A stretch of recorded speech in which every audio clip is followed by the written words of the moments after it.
كذلك من الواجبات قصر اليدين إلى المرفقين.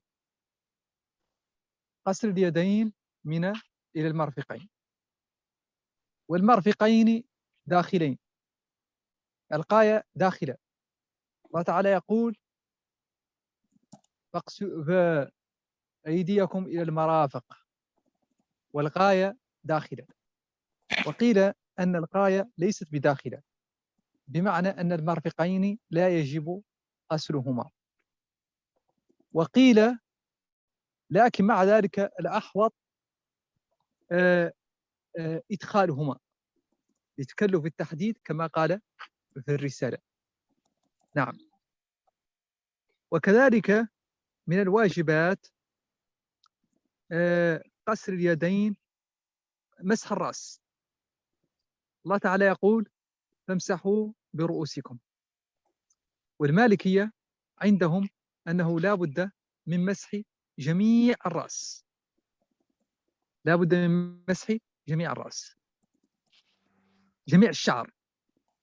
فلو بقي شيء من الشعر لم يمسح فهذا الوضوء لا يجزئ، خلافا للشافعي الذي يرى أنه يكفي مسح شعرة واحدة. وكذلك لا بد أن يمسح على الشعر مباشرة، فلو مسح على العمامة أو على الوقاية، يعني القماش الذي يكون على الشعر، فإن هذا لا يجزئ. نعم. لماذا لا يجزئ؟ لأن الله تعالى يقول فامسحوا برؤوسكم، والرأس حقيقة في الجلد، بجلدة الرأس، لكن هذه الحقيقة متعذرة، وإذا تعذرت الحقيقة ننتقل إلى أقرب مجاز، وأقرب مجاز هو الشعر وليس العمامة، فالعمامة مجاز بعيد. وكذلك من الواجبات قصر الرجلين إلى الكعبين، والكعبين داخلة. نعم. بسم الله. Bismillah. Ensuite, parmi les obligations du wudu, le fait de laver les deux mains jusqu'au coude, coude compris. Les coudes sont compris dans le lavage des deux mains et des avant-bras aussi, jusqu'au coude. D'accord? Car Allah Ta'ala a mentionné les coudes dans la ayah, dans le verset.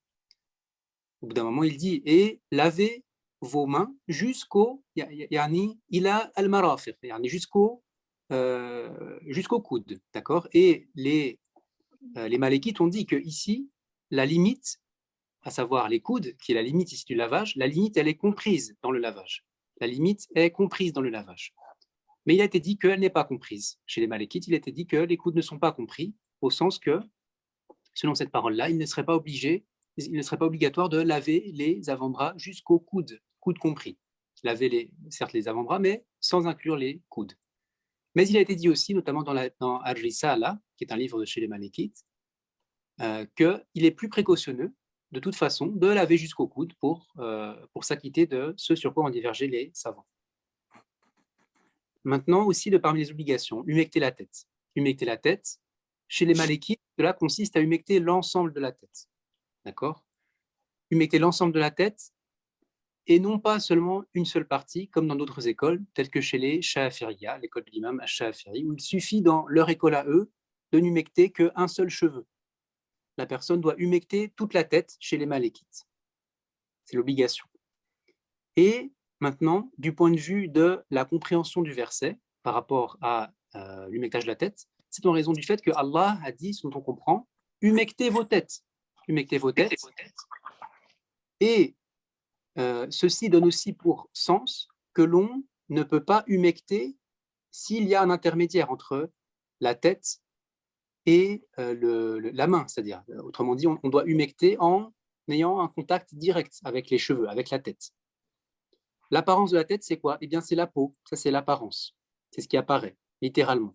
Mais ici, ce qui est compris, c'est le majaz le plus proche, à savoir le sens qui est détourné de son apparence le plus proche, à savoir les cheveux. Les cheveux, c'est ce qui est le plus proche dans la compréhension, et c'est valable, et on comprend comme ça la aïe. La tête, c'est-à-dire les cheveux qui sont sur la tête. Et on n'en comprend pas de cela la imama, par exemple, le turban, ou un intermédiaire, ou quelques draps ou quelques tissus dessus. Autrement dit, la aya, elle indique qu'il faut absolument humecter la tête et pas quelque chose qu'il y a sur la tête. Maintenant aussi, de parmi les obligations, donc laver les pieds jusqu'aux chevilles. Le cheikh l'a expliqué à la fin, laver les pieds jusqu'aux chevilles, les chevilles comprises. Barakallahu fikoum pour votre présence et pour vous être présenté aussi à ceux qui ont pu. Et Inch'Allah, on vous attend nombreux la fois prochaine. Barakallahu fikoum wa ahsanallahu ilaykum wa sallillahumma wa barika ala sayyidina Muhammad wa ala alihi wa sahabatihi at-tayyibin at-tahirin.